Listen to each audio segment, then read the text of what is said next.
Welcome students, welcome to this presentation on David Ricardo's theory of comparative advantage, also known as the theory of comparative cost.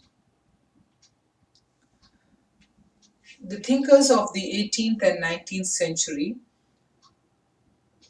established a set of ideas relating to economic growth, economic freedom, believing in laissez-faire, believing in free trade and free competition. These thinkers were known as the classical thinkers or classical economists, and we also know them as a part of the classical school. So we have the trinity of classical economists are Adam Smith, David Ricardo, and Malthus. So we can look into David Ricardo's writing here. David Ricardo was an English economist, and what he did was he narrowed the scope of economics from what Smith had written in his Wealth of Nations. He narrowed the field of economics and he wrote his book on the principles of political economy, brought it to the theory of distribution. Ricardo argued in favor of free trade and he believed in industrial specialization. He raised an important question. The fact is that Ricardo accepted the idea of Smith, but he did not, he said Smith had not answered a particular question. And that question is, what if a country can produce both goods at less labor cost than the next country? Then will the two countries still have reasons to trade with each other? Because the first country A is able to produce both the goods cheaper than country B. Smith did not answer this. Smith just said that when countries trade with each other, they produce in which they have got an absolute advantage, and the other country will produce the other good in which it has got a complete advantage. What will happen if both the goods can be produced by one good cheaper than the other country? Is there a reason for two countries to enter into trade in such a situation? Ricardo agreed to that. He developed this idea of Smith into what came to be known as the theory of comparative advantage. His answer was yes. Now, how does he give this answer? He says that so long as country 2 is not equally less productive in both goods, it still pays for both the countries to trade. So country B can produce both the goods, but in both the goods, within itself, it is not disadvantageous for the country. So Ricardo's idea was that if it is not less productive in both the goods, then that country still has got an option for trading with other countries. We shall see how he develops his argument.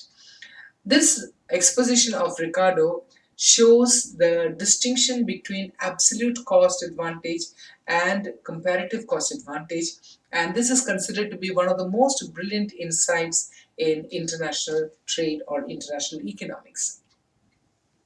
He writes, "It is this principle which determines the wine that wine shall be made in England, in France and Portugal, that corn shall be grown in America and Poland, and that hardware and other goods shall be manufactured in England."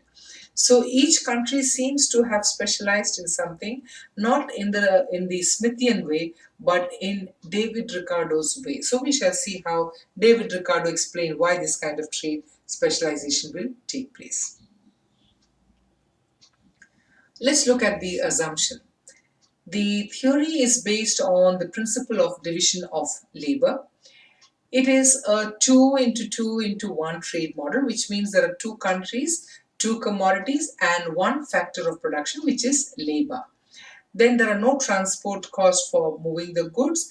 That factors of production are mobile within the country, but immobile between countries. There is free trade between the two countries, and the opportunity cost of production is held constant. So these are the assumptions of the Ricardian theory. They make it convenient or rather easy to understand when we have to see the cost differences between the countries.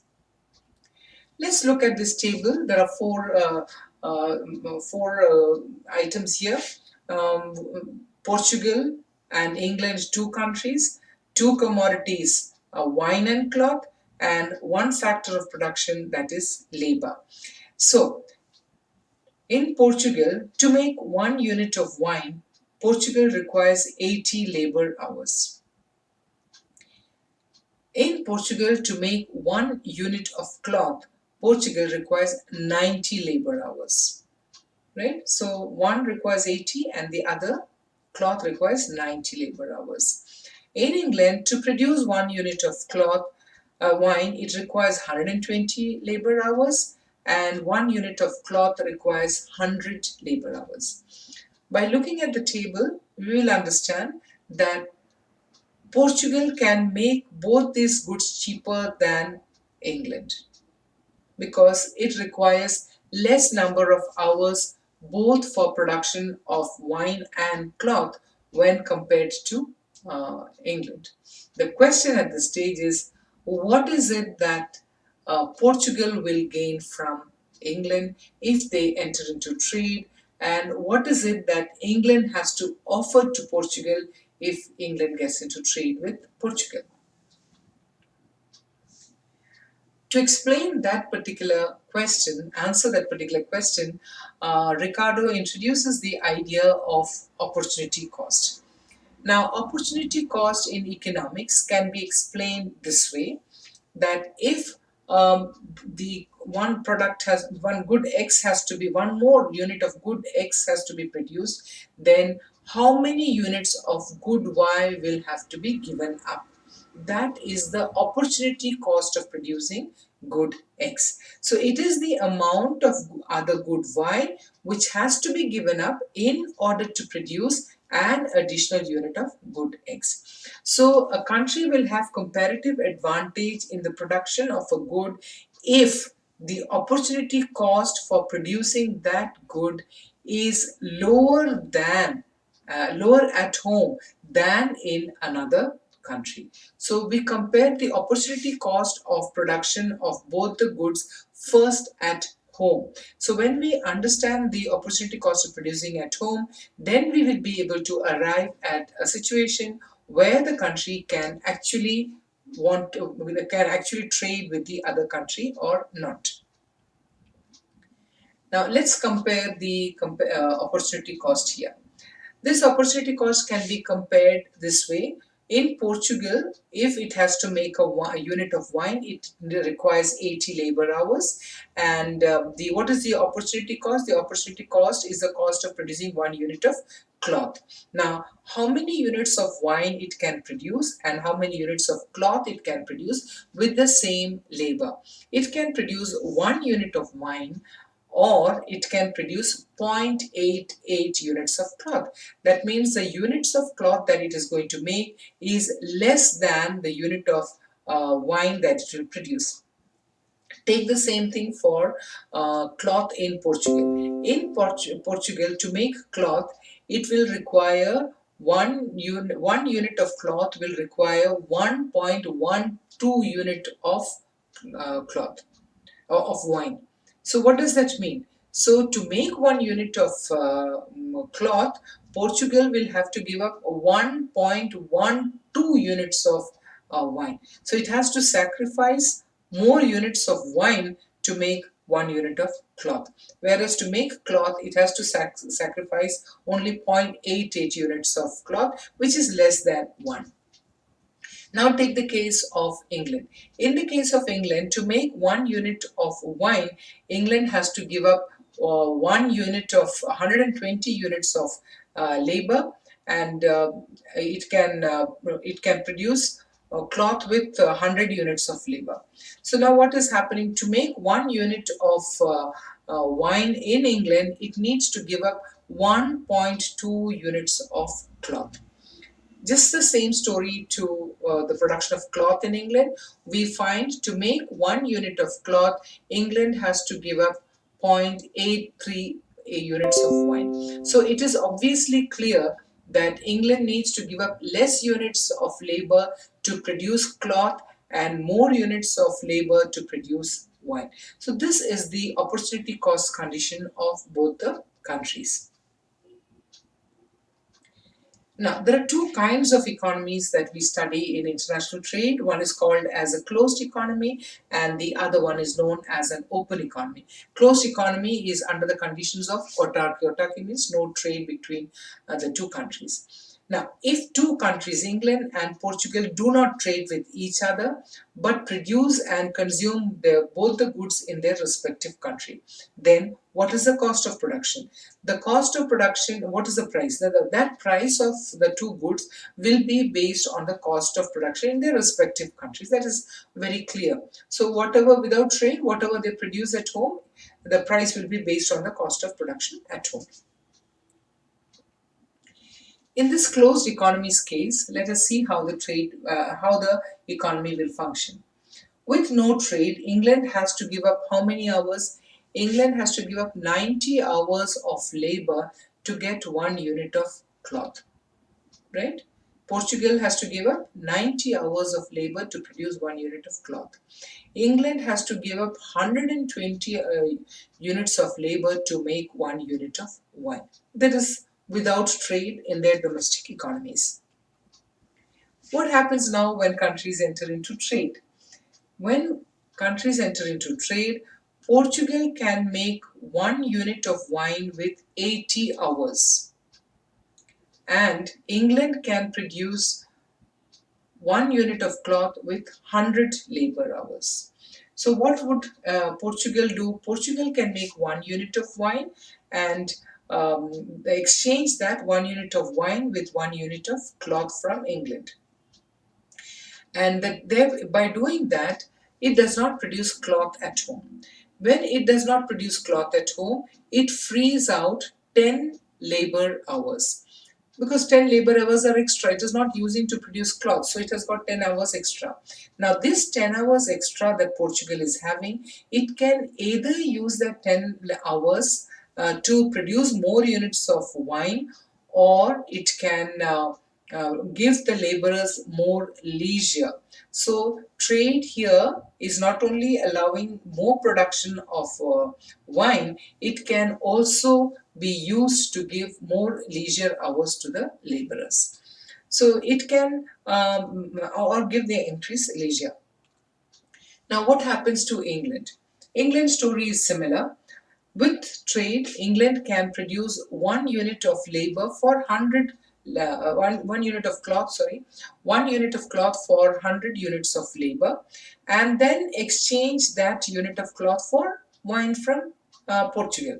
So under under autarky or under the closed economy, it was not possible for her to do that, because she had to give up 120 hours for every unit of wine that she had to produce, if she had to produce wine at home. Now, with trade, what has happened is England can now free up this extra 20 hours from work. So, with trade, she needs to give up only 100 hours, and then she has got extra time with her. So, this 20 hours that England will get now, actually, England can now produce more cloth, enjoy higher level of consumption, and also workers can enjoy more leisure. So trade will make possible both leisure and larger production. That is why countries which are developed countries, they have more leisure hours than the less developed countries, because of these differences in the cost of production. Now, let's see what will be the trade that will take place between both the countries, and what will be the exchange that will take place. How much should Portugal get to gain from trade? Portugal should get anything more than 0.80, because 0.88 Portugal could have produced at home also. So anything more than 0.88 Portugal will want in terms of cloth, because she can herself make 0.88 units of cloth there. So anything more than 0.88 units of cloth if she can make, then Portugal is willing to get into trade. And England should be able to import 1 unit of wine at a price anything less than 1.2 unit of cloth.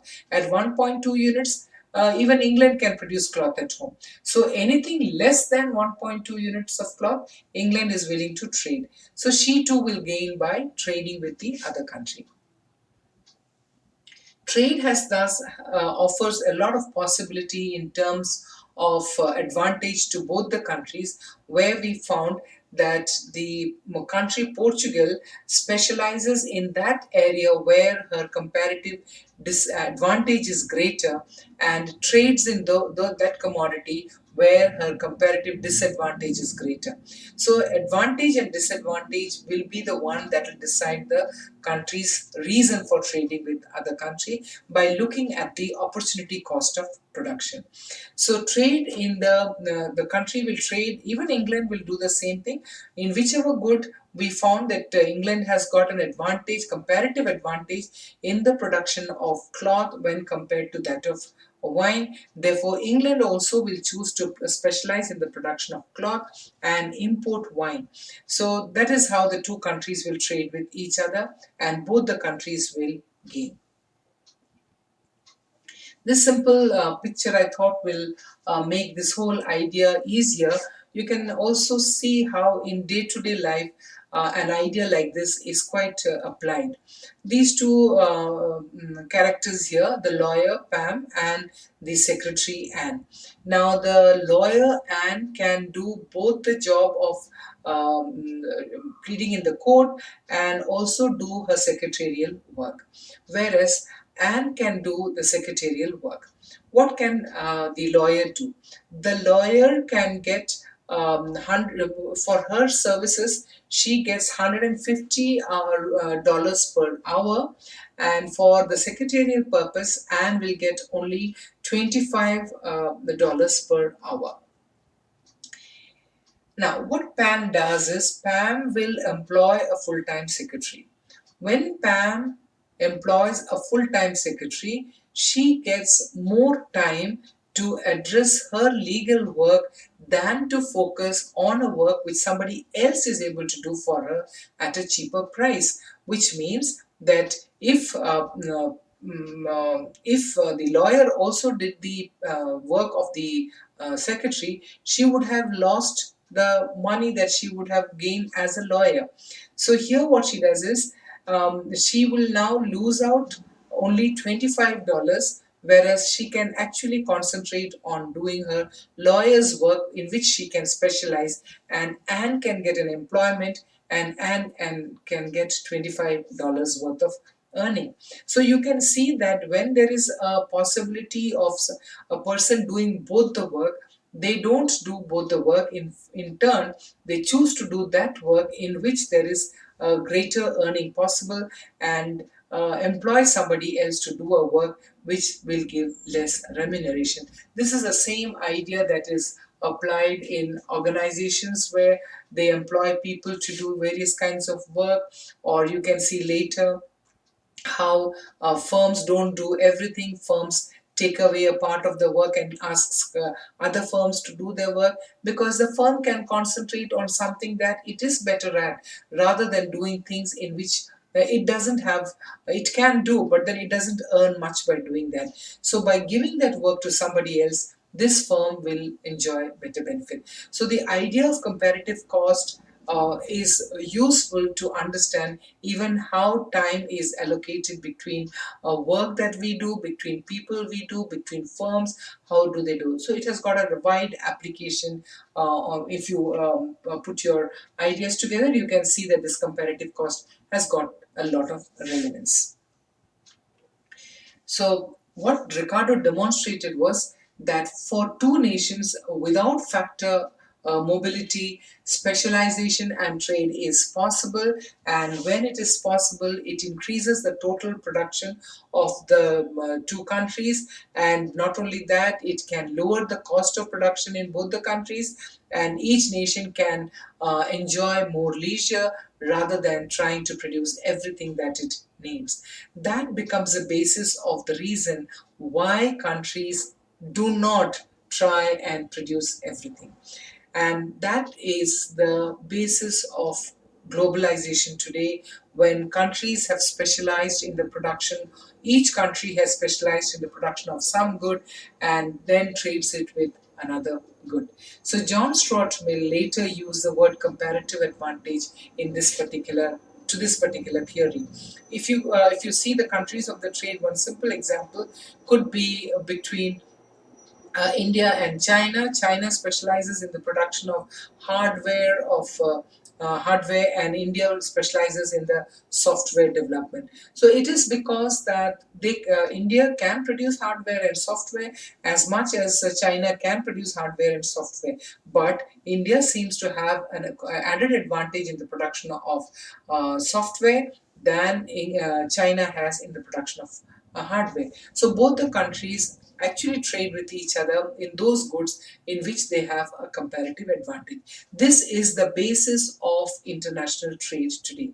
So understanding this fundamental theorem in trade allows us to understand the very many complex situations that we are dealing in the present world, the policies that are made on trade, and how we can understand, we can make informed decision on or opinions on why countries trade with each other and how do they experience these differences in cost and what is the advantage of the differences in cost. So if we need to like any other model, we need to evaluate Ricardo's model. Well, Ricardo's model is the oldest and the unchallenged theory in the subject of international trade, and it gives us really the basics of international trade. The way we criticize it is it does not explain why the productivity is different in both the countries, why India would specialize in software and why China would specialize in hardware is not explained by uh, the theory of Ricardo. We can see the next theory, which is the Heckscher-Ohlin model, which explains this particular lacuna. What is important for us students to understand in economics is all these theories that are considered the seminal theories or the landmark theories must be understood so that we can trace the origin of the one that we are studying now. We can trace the origin of the event that is happening now. We have a reason to argue what is happening now. We have a reason to understand this. So the development of theories one after the other at different points of time will also tell us that each event had a place in history at that point in time. So any idea had a point at that time and later it evolved and therefore we went on. For example, India had a reason to follow a closed economy or an inward looking economy in the early years of our independence, and later how the economy has evolved. There is a possibility for the country to actually open trade, and that is what globalization happened. We opened up trade, and how the economy has moved on today to be a far more open economy in the world than what it was in the 50s. So we do not say that it was wrong then or here. It is that at one particular point in time in history, the classical economists were considered to be opinion makers. But as time went on, classical economies were replaced by other economists who very questioned the very ideas of classical economists, and they said that this kind of free market economy is not going to do good for people, and then we get the idea of socialism. So we find that one idea is replaced by another idea when an idea has lived its role or when the events have changed and a new way of looking at the same idea is taken up. So we can, interestingly, international trade is so dynamic that every change that is happening in the world can be related to the theories that we study. So this extreme prediction that a country will specialize in only one commodity is, of course, not really a possibility. So thank you, students. I hope you have liked this video. Please do share this video with your friends and click the like button and enjoy learning international economics. Thank you.